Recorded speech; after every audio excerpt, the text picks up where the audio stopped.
చతుర్ముఖీ కంఠ శృంగాటక విహారిణీం నిత్య ప్రగల్భవాచాలాం వతిష్ఠే సరస్వతీం. సరస్వతికి నమస్సు మంజరి. వేదిక మీద ఉన్నటువంటి పెద్దలు సుధాకర్ గారికి, డాక్టర్ ప్రేమ్ కుమార్ జీకి, మా మిత్రుడు జూలూరు శ్రీనివాస్ గారికి, ఇప్పుడే విచ్చేసినటువంటి సూర్యప్రకాశ్ గారు, అన్నవచ్చుల వారు, ధార్మిక పరిషత్తులో ఉన్నటువంటి వారు, ఇంతకుముందు మాట్లాడినటువంటి పెద్దలందరికీ, వేదిక ముందు ఉన్నటువంటి బంధువులందరికీ సవినయంగా నమస్కారాలు అర్పిస్తూ ఉన్నాను. ఈ సాయంత్రం వేళ మీ యొక్క అమూల్యమైనటువంటి సమయాన్ని ఒక ప్రత్యేకమైనటువంటి కారణంతో ఇక్కడికి వెచ్చించడానికి విచ్చేశారు. నేను చెప్పాల్సిన విషయాలు చెప్పే ముందు ఒక చిన్న మాట చెప్తాను. ఒక పర్సనాలిటీ డెవలప్మెంట్ టెక్నిక్స్ తెలిసినటువంటి ఒక ఎక్స్పర్ట్ ఒక స్కూల్కి వెళ్ళాడు. పిల్లలందరితో మాట్లాడుతున్నాడు. ఒక అబ్బాయిని పిలిచి అడిగాడు. అబ్బాయి పేరు రవి అనుకుందాం. రవిని అడిగాడు, దేవుడు కనపరిస్తే నువ్వేం అడుగుతావురా అని. అంటే అబ్బాయి అన్నాడు, నాకు మంచి ఉద్యోగం రావాలి, పెద్ద జీతం రావాలి, మంచి కారు కొనుక్కోవాలి, పెద్ద బంగ్లా కట్టాలి, ఓ 2 కుక్కల్ని పెంచాలి, నేను బాగా రిచ్ అయిపోవాలి అని పెద్ద లిస్ట్ చెప్పాడు. ఆ తర్వాత అమ్మాయిలో నుంచి ఒక అమ్మాయిని పిలిచాడు ఈ ఎక్స్పర్ట్. ఇక అమ్మాయి, నీకు చిన్న ఛాన్స్ ఇస్తున్నా, ఆయనలా పెద్ద లిస్ట్ ఇవ్వకూడదు, ఏదో ఒకే ఒక కోరిక కోరుకో అంటే నేను రవికి వైఫ్ అవ్వాలి అని చెప్పింది.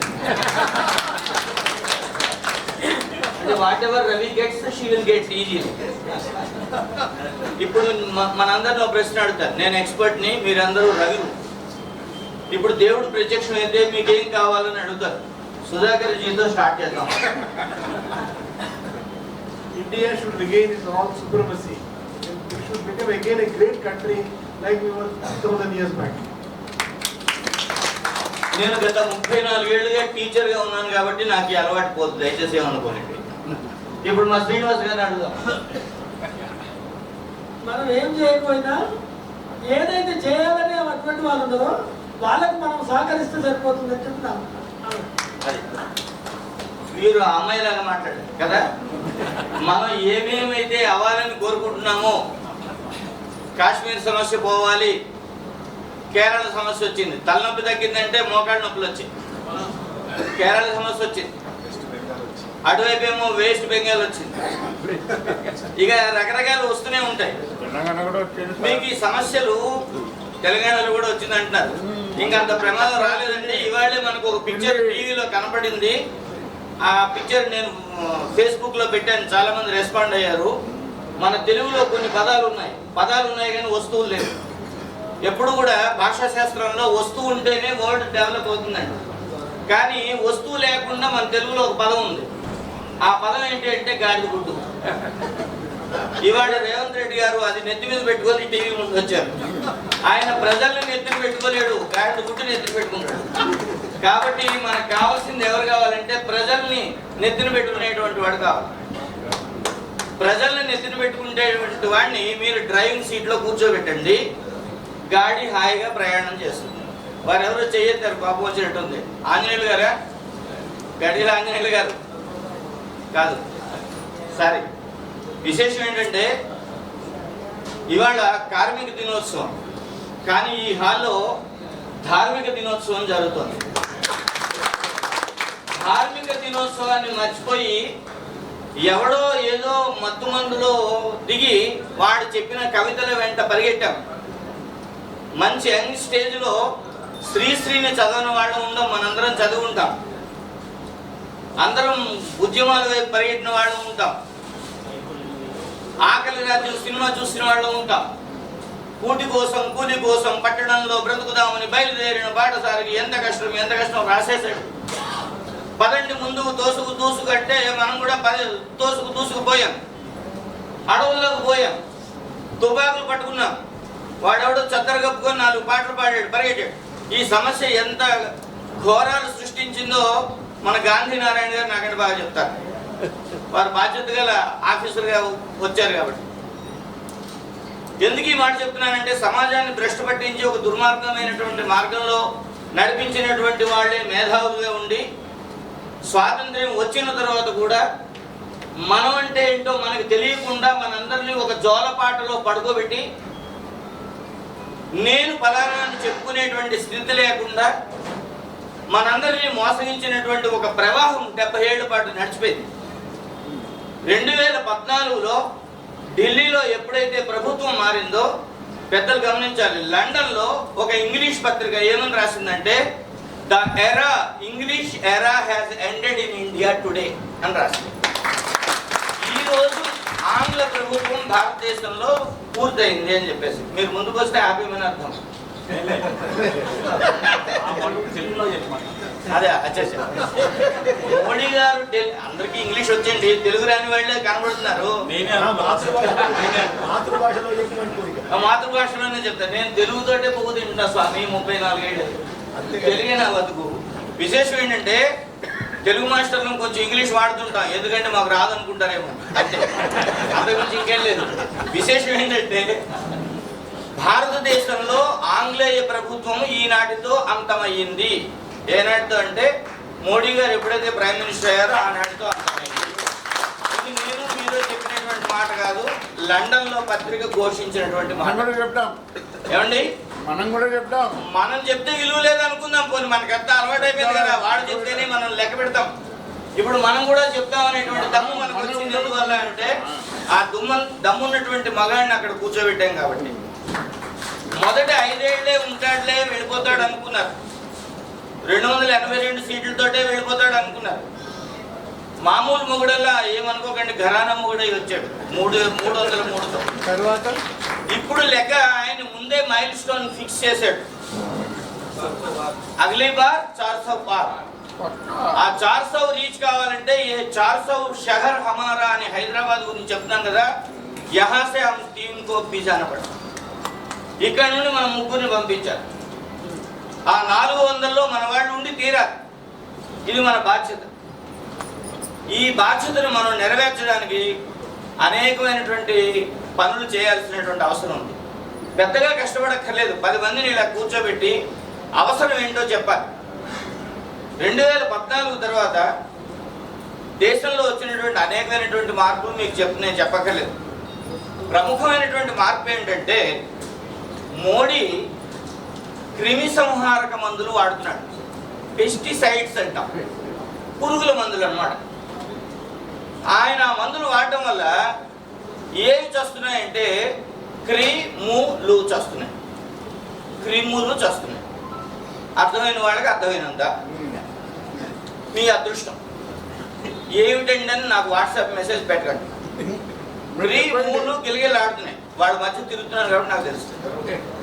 అప్పటికే కొన్ని తోకలు కత్తరైపోయాయి, బయట నుంచి వచ్చే ప్రవాహాలు ఆగిపోయాయి. నోట్ల రద్దు వల్ల ఈ నెత్తి నుంచి వచ్చే ప్రవాహాలు ఆగిపోయాయి. ఆ నోట్ల రద్దు చేయడం వల్ల మనం కొన్ని కష్టాలు పడ్డాం, ఇబ్బందులు పడ్డాం, సరే. కానీ ఇవాళ కాశ్మీర్ మనదైంది కేవలం నోట్ల రద్దు వల్లని ఎంతమందికి తెలుసు?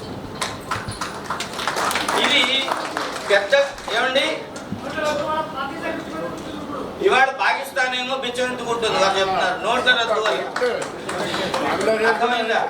పురుగుల మందులు ఎక్కడ వేయాలో అక్కడ వేయాలి. కొన్ని ఆకులు కొట్టాలి, కొన్ని రూట్స్ కొట్టాలి. ఆ కళ తెలిసినటువంటి వాడు పైన ఉన్నాడు. అర్థమైందా? అందుచేత మనం చేయాల్సింది ఏంటంటే వ్యవసాయం బాగా చేయాలి అంటే సరైన వేళకు నీరు పెట్టడం. ఆ నీరు ఏమిటి అంటే మనం వేసే ఓటు. ఆ ఓటు రూపంలో మనం నీరు పెట్టినట్టయితే ఆ పెద్దాన్ని వ్యవసాయం బాగా చేస్తాడు. ఇప్పుడు విషయం గమనించండి, 70 ఏళ్ల పాటు హిందూ జాతిలో చైతన్యం లేకపోవడం వల్ల ఇందాక నేను చెప్పినటువంటి ఆ క్రిములు ఏవైతే ఉన్నాయో హాయిగా వాటి పని అవి చేసుకున్నాయి. ఇప్పుడు అవి ఎలా తయారయ్యాయంటే తోక తొక్కిన పాములా తయారయ్యాయి, లేదా నిద్రపోతున్న పులి తోక మీద అడుగు పెట్టినట్టు అయింది. ఇప్పుడు ఆ వ్యవస్థ లేచింది, అరే మనకేమో అయిపోతున్నది, మనం అలర్ట్గా ఉండాలి. నిన్నే మా స్కూల్కి ఒక క్రిస్టియన్ ఫ్రెండ్ వచ్చాడు, ఈసారి మోడీ వస్తే మొత్తం ఒక చర్చ కూడా ఉంచుతాడు కదా అన్నాడు. నీకెవడు చెప్పాడు? ఈ 10 ఏళ్లలో ఎన్ని చర్చలు పోయినాయి నాకు లిస్ట్ ఇయ్యి. నేను అడుగుతాను. పోనీ ఎవరినో అడగలేను, మోడీ దగ్గరికి వెళ్ళాను, కానీ ఎవరినో కాడు పట్టుకొని ఈటెల రాజేంద్ర గారిని అడుగుతాను, మన మెంబర్ కాబట్టి. ఎవడు చెప్పాడా మీకు రిజర్వేషన్ తీసేస్తారని, చర్చలు పోతాయని, ఇవి పోతాయని చెప్పేసి ఎవరు చెప్పారు మీకు? ఇవి దుర్మార్గమైన ప్రవర్తన. ఇంకొక రిపోర్ట్ ఏమిటంటే మోడీ గారు ఖచ్చితంగా 3వసారి వస్తారు అని ఒక వర్గం ఫిక్స్ అయిపోయింది. అది ఏ వర్గం ఫిక్స్ అయిందో తెలుసా? ఆర్ఎస్ఎస్ కాదు, బీజేపీ కాదు, హిందువులు కాదు, వాళ్ళు ఫిక్స్ అయిపోయారు ఈసారి ఈ ఘరానా కూడా వస్తాడు అని. వీడు వచ్చిన తర్వాత పరిస్థితులు ఎలా ఉంటాయి అని చెప్పేసి వాళ్ళు యమయాతన పడిపోతున్నారు. ఇంతకు ముందు ఎలక్షన్ వస్తే మన పాత బస్తీ పెద్ద మనిషి గుల్బర్గా, బీదరు, అక్కడ ఇక్కడ చాలా చోట్ల తిరిగేవాడు క్యాంపెయిన్. పాపం ఆయన అదృష్టం ఏమిటో ఈసారి ఆయన ఆ ఏరియా వదిలి బయటకు వస్తారు. ఎందుచేతంటే చాప కిందకి ఈ సమయంలో కనుక మనం మన నాయకుడి చేతికి ఖచ్చితమైనటువంటి తుపాకీ ఇవ్వకపోతే మనం చాలా ఇబ్బందుల్లో పడతాం. ఎందుకంటే అక్కడ పులి లేచి గాండ్రిస్తుంది. దాన్ని కంట్రోల్ చేసేటువంటి వేటగాడిని మనం ముందు పెట్టుకొని నడవాలి. ఆ వేటగాడి కోసం మనం ఇవాళ వెతుకుతున్నాం. ఆ వేటగాడి కోసం మనం ముందుకు అడుగేస్తున్నాం. చెప్పండి. విశేషం ఏంటంటే పూర్వం రాజుల కాలంలో ఎవరైనా రాజుని సింహాసనం మీద కూర్చోబెడితే పట్టాభిషేకం చేసి అక్కడ తెల్ల బట్టలు వేసుకొని పురోహితుడు ఉంటాడు, బ్రాహ్మణుడు. ఆ బ్రాహ్మణుడు వేద మంత్రాలు చదివి రాజాది రాజాయ ప్రసయ్య సాగినే అని చదివి ఆయన సింహాసనం మీద కూర్చోబెట్టే ముందు ఆయన చేతికి ఒక రాజదండం ఇస్తారు. రాజదండం అంటే పవర్ స్టిక్ అన్నమాట. ఇచ్చి రాజు చేత ఒక మాట 3 సార్లు అనిపిస్తాడు. ఏమిటా మాట అంటే అదండ్యోసి అదండ్యోసి అదండ్యోసి అని. అంటే నన్ను ఎవరు దండించలేరు, ఐఎమ్ అబౌవ్ ద కాన్స్టిట్యూషన్ అని అర్థం వస్తుంది. నన్ను ఎవరు దండించలేరు, నన్ను ఎవరు దండించలేరు అని. అది సంప్రదాయం. ఎప్పుడైతే రాజు చేతికి దండం వచ్చిందో ఆ గర్వం వచ్చేస్తుంది, వీళ్ళు అనిపిస్తారు. ఆ ప్రక్రియ అయిపోయిన తర్వాత కాషాయ వస్త్రాలు ధరించినటువంటి ఒక ఋషి వస్తాడు, సన్యాసి. వాని చేతిలో ధర్మదండం ఉంటుంది. మన జిఆర్ స్వామి గారి చేతిలో ఉన్నట్టుగా ఒక కట్టె ఉంటుంది. ఆయన చేంజ్ చేస్తాడు. ఈ రాజుగారి వీపు మీద టపా టపా టపా 3 దెబ్బలు గట్టిగా కొట్టి ధర్మదండియోసి ధర్మదండియోసి ధర్మదండియోసి అని చెప్తాడు. అంటే రే అబ్బాయి, నీ చేతిలో రాజదండం ఉందని గర్వపడకు, నిన్ను ధర్మదండం శాసిస్తుంది, ఈ ధర్మదండం శిక్షిస్తుంది అని చెప్పేసి. ఎవడైతే ధర్మదండానికి దూరంగా పరిపాలన సాగిస్తాడో వాడిని వెనక బెంచీలోకి పంపించేటువంటి ధర్మదండం ఆ రోజు ఉండింది. ఇవాళ డెమోక్రసీలో ఆ ధర్మదండమే తన రూపు మార్చుకొని ఓటు రూపంలో మనందరి చేతిలో ఉంది. మనందరము బాధ్యత ఉన్నటువంటి సన్యాసులుగా మంచి మహానుభావుణ్ణి వేదిక మీద గద్దె మీద కూర్చోబెడతామా, లేకపోతే బాధ్యత మర్చిపోయి సన్నాసుల్లాగా ఎవడికి పెడితే వాడికి ఓటేసి ప్రతి దరిద్రుడిని పంపిస్తాం? అది మనం ఆలోచించుకుంటాం. ఎవడైతే హిందూగాళ్ళు పొందుగాళ్ళు అని తిట్టాడో మన ఉగాది సమ్మేళనంలో నేను గట్టిగా చెప్పాను, భయం ఏముందంటే ఎవడో చంపుని అనుకోవడం. మనకంటే ముందు చాలా మంది పోయారు. ఎవడైతే నా ధర్మాన్ని నన్ను హిందూగాళ్ళు పొందుగాళ్ళు చెప్పాడో వాడు మళ్ళీ గద్దె మీదకి రాకూడదు. రాలే, కానీ వాడికంటే దుర్మార్గుడు వచ్చాడు. అర్థమైందా? దర్వాజా అప్పడాలు మింగేవాడు పోయి దర్వాజాలు మింగేవాడు వచ్చాడు. ఇది ఇంకా ప్రమాదం కదా. వాడు వీటికంటే కొద్దిలో బెటర్. ఏదో యాదయాత్రలో మంచి గుడి కట్టాడు, విషయం కట్టాడు. నిన్న నేను సీతాఫలమండిలో ఒక సమావేశానికి వెళ్ళా. ఇప్పుడు మనవాళ్ళు చెప్పినట్టు ఏమండి, మీరు ఇంటింటికి వెళ్ళి చెప్పాలి, ఓటు వేయమని చెప్పండి కానీ మోడీకి వేయమని చెప్పకండి, తప్పు చెప్పకూడదు అన్నారు. మరి ఎందుకురా మనం వెళ్ళి చెప్పడం? ఓటు వేయమని చెప్పాలట, ఎవరికి వేయాలో చెప్పొద్దట. నాకు అర్థం కాదు. ఒక అబ్బాయి అన్నాడు, సార్ గురుగారు వీళ్ళు ఇలా చెప్తున్నారు, లాస్ట్ ఎలక్షన్లో నేను ధర్మానికి ధర్మరక్షకుడికి ఓటేయండి అని ఒక దుకాణవాడికి చెప్పాను. నెక్స్ట్ డే వెళ్ళి అడిగాను ఎవరికి ఓటేసారు అంటే నేను అక్కడ వేశానండి అన్నాడు, కారు గుర్తుకు వేసాను అన్నాడు. ఎందుకురా అంటే నువ్వు చెప్పావు కదన్నా ధర్మానికి మన గుడిని గట్ట రక్షించేవాడికి ఏమనో వేశానన్నాడు. కాబట్టి మన భాషలో మెలికలొద్దు, మనకేం కావాలో అది స్పష్టంగా అడిగి చెప్పించుకోవాల్సినటువంటి అవసరం. ఇవాళ ఎవరైతే మనని దేశం యొక్క సావర్నిటీ అంటాం, సార్వభౌమాధికారాన్ని ఇవాళ ప్రపంచ పటంలో అద్భుతంగా నిలబెడుతున్నాడో, ప్రపంచ పటంలో అందరూ ఇలా తలెత్తి చూసుకునేటట్టుగా గర్వకారణంగా నిలబెడుతున్నాడో అటువంటి మహానుభావుని నిలబెట్టుకోవాల్సినటువంటి అవసరం. అతనికి సంపూర్ణమైనటువంటి మద్దతు మనం ఇవ్వగలిగితే మనం హాయిగా దెందానం చేయబెట్టి నిద్రించు అని మహాభారతంలో తిక్కనంటాడు. గుండెల మీద చేసుకుని హాయిగా పడుకోవచ్చు. ఏమిరా అంటే ఏం లేదు, పర్వాలేదు, ఆయన ఉన్నాడు చూస్తాడు. అటువంటి ఆయన్ని మనం అక్కడ ఇన్స్టాల్ చేయాల్సినటువంటి అవసరం ఉంది. ఇక మన నాయకుడు ఉన్నాడు, మనం ఓటు వేయాల్సినటువంటి మన నాయకుడు. ఈయన అన్ని రంగాలు చూసి వచ్చిన ఆయన. ఈ విషయం ఆయన ఉన్నప్పుడు చెప్దాం అనుకున్నాను, సరే మీకు చెప్తాను, ఆయనకు చేరుతుంది. ఆయన మొదట ఇక్కడ ఎన్నికల్లో గెలిచేటప్పుడు నేను ఆయన గురించి పెద్దగా పట్టించుకోలేదు. ఎవరో చెప్పారు, ఏమండి ఈయన లెఫ్టిస్ట్ భావజాలంతో పెరిగాడు, కమ్యూనిస్టు శిబిరాల్లో ఉండేవాడు, బయటకు వచ్చాడు, ఇప్పుడు ఈ శిబిరంలో చేరాడు, ఇది అదే చెప్పారు. గమనించండి, ఇందాకే నేను చెప్పాను, ప్రతి ఒక్కరు జీవితంలో ఒకసారైనా సరే కమ్యూనిస్టు భావాల్లో ఉంటారు. ఉడుకు రక్తం ఉండేటప్పుడు 20 ఏళ్ళు 25 ఏళ్ళు వయసు ఉండేటప్పుడు పదండి ముందుకు దూసుకు దూసుకు అనేటువంటి గేయాలు చదువుతాం. ఆ రక్తం అలాంటిది, ఆ ఊపు అలాంటిది. అందుకే ఇంగ్లీష్లో మాట ఉంది, at the 25 years if anybody is not a communist there is something problem in his body. After 60 years still he is communist, there is a problem in his mind. 25 వయసులో వాడు కమ్యూనిస్ట్ కాకపోతే వాడు కొంచెం తేడా గడికింది లెక్క. వాడికి కోపం రాదు, ఏమి రాదంటే ఎట్లా. 60 ఏళ్ళ తర్వాత కూడా వాడు ఇంకా కమ్యూనిస్ట్గా ఉన్నాడంటే వాడు మైండ్ సెట్లో ఏదో ప్రాబ్లం ఉందట. జీవితంలో వచ్చినటువంటి పరిణామాల వల్ల మనుషులు మారుతూ మారుతూ ఉత్తమమైనటువంటి ధర్మ మార్గంలోకి వస్తారు. ఇవాళ మన ఈటెల రాజేంద్ర గారు ఇప్పుడు ఇలా మార్గంలోకి వచ్చారు. ఇలా వచ్చినటువంటి వ్యక్తి కాబట్టి అవతల కార్మికుల యొక్క సమస్యలు తెలిసినవాడు, కార్మిక శక్తి యొక్క ప్రాధాన్యత తెలిసినవాడు. ఇప్పుడు ఇక్కడికి వచ్చాడు కాబట్టి ధార్మిక శక్తి యొక్క ప్రాధాన్యత తెలిసినవాడు. ఈ కార్మిక ధార్మిక శక్తులను సమవుజ్జిగా నడపగలిగినటువంటి నాయకత్వాన్ని మనం అక్కడ వరకు పంపించాల్సినటువంటి అవసరం ఉంది. ఇవాళ వాళ్ళు వస్తే చెప్పాలనుకున్నాను, లేదు సుధాకర్ గారికి చెప్తున్నాను, కొన్ని సవరణలు మనం చేయాల్సినటువంటి అవసరం ఉంది.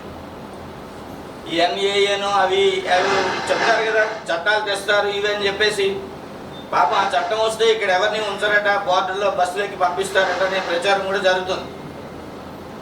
ఏమో జరిగితే జరగవచ్చు, చెప్పలేదు. అవి మా చేతిలో లేదు. మన చేతిలో ఉన్నది ఏంటి? ఏంటండి? ఎవరు చెప్పట్లేదు, వేస్తారా వేరే? మన చేతిలో ఏముందండి? ధర్మదండం, ఓటు, ఆయుధం. మన ఇండియన్ కాన్స్టిట్యూషన్ మనకి ఇచ్చినటువంటి రైట్ అండ్ వెపన్ అది. దాన్ని సరిగా వాడుకోకపోతే మనం బానిసత్వంలోకి వెళ్ళిపోతాం. అందుకని ఖచ్చితంగా నిర్ణయం చేసుకొని దేవుడి దగ్గర కూర్చొని నేను 11వ తేదీని ఏ తీర్థక్షేత్రానికి వెళ్ళను, ఎవరు ఎన్ని ప్యాకేజీలు ఇచ్చినా ఊరు దాటను. అంటే మనకి సంప్రదాయంలో ఒకటి ఉంది, సీమాంతరము అంటారు. పెళ్ళికి కంకణాలు కడతారు చూడండి, ఆ కంకణం చూడగానే నేను ఊరు దాటి వెళ్ళకూడదు అని పెళ్లి పెద్దకి తెలియాలి. దాన్ని సీమాంతరము అంటారు. అందుకని 13వ తేదీ నాడు దయచేసి ఎక్కడికి ప్రయాణాలు పెట్టుకోకండి. ఆ రోజు మనకున్న ఒకే ఒక తీర్థక్షేత్రము, ఒకే ఒక గుడి, ఏది? ఓలింగూరు. అక్కడికి వెళ్ళి వీలైతే మీ సంతృప్తి కోసం ఒక టెంకాయ కొట్టి ఒకటి, అర్థమైందా? ఊరి దగ్గర ఒక టెంకాయ కొట్టి ఒకటి. కానీ దయచేసి మాత్రం ఆ రోజు ఖచ్చితంగా బయటికి వెళ్లాల్సిందే. ఉదయమే ఆ పని పూర్తి చేసుకుందాం. నేను ఇంకా భగవంతుడిని ప్రార్థిస్తున్నాను, స్వామి 12వ తేదీ సాయంత్రం మా నగరంలో మంచి వర్షం కురిపించు, కాస్త చల్లబడుతుంది, 13వ తేదీ నాడు అందరూ బయటకు వస్తారు అనేటువంటి ఆలోచన కూడా ఉంది. ఇంకా చివరిగా ఒక అపీల్ మీ అందరికీ చేస్తున్నాను. నిన్న మా జూలు శ్రీనివాస్ గారితో, ప్రీతం రామకృష్ణ గారితో షేర్ చేసుకున్నాను. నాకున్న సమాచారం మీ దగ్గర చెప్తున్నాను. చర్చిలలో ఈ ఆదివారం 5వ తేదీ ఆదివారం, 12వ తేదీ ఆదివారం ప్రత్యేకమైనటువంటి సమావేశాలు జరుగుతూ ఉన్నాయి. ఇక్కడ జరుగుతున్నాయి, ఆంధ్రాలో జరుగుతున్నాయి, పెద్ద ప్లాన్తో జరుగుతున్నాయి. ఆ 2 ఆదివారాలు చాలా క్లిష్టమైనవి అని చెప్పేసి ఇక చెప్పక్కర్లేదు అక్కడ ఏం చెప్తారు అనేటువంటిది. దానికి ప్యారలల్గా మనం మన దేవాలయాల్లో ఎవరిని పార్టీ గురించి చెప్పొద్దు. నేను ప్రపోజ్ చేశా, కేవలం సుందరకాండ చెప్తాం. ఏదైనా పని సాధించాలంటే సుందరకాండ చదివితే పని అయిపోతుంది. నేను పక్కా రాసిస్తా. సుందరకాండ 3600 శ్లోకాలు నేను 6వ తేదీన ఉదయం స్టార్ట్ చేస్తున్నాను. రోజుకి 500-700 శ్లోకాలు చొప్పున ఆదివారానికి పూర్తవుతాయి. అయితే నేను ఇచ్చిన ప్రపోజల్ ఏంటంటే 6 నుండి 12 వరకు 7 రోజులు 7 దేవాలయాల్లో సుందరకాండ మాట్లాడాలని డిసైడ్ చేసుకున్నాం. ఆ దేవాలయాల దగ్గరికి వెళ్తున్నాం. మీరు పిలిస్తే చాలు, అక్కడ మైక్ ఇస్తే చాలు చెప్తే ఆ విధంగా మనం సేవలు అందిద్దాం. అందరూ అన్ని రంగాల్లో కష్టపడదాం. మనం ఇష్టపడేటువంటి నాయకుడిని గద్దె మీద కూర్చోబెడదామని మీ అందరికీ మనవి చేసుకుంటూ, ఇంతసేపు నన్ను భరించినందుకు మీ అందరికీ ధన్యవాదాలు తెలియజేస్తూ, భారత్ మాతా కీ జై.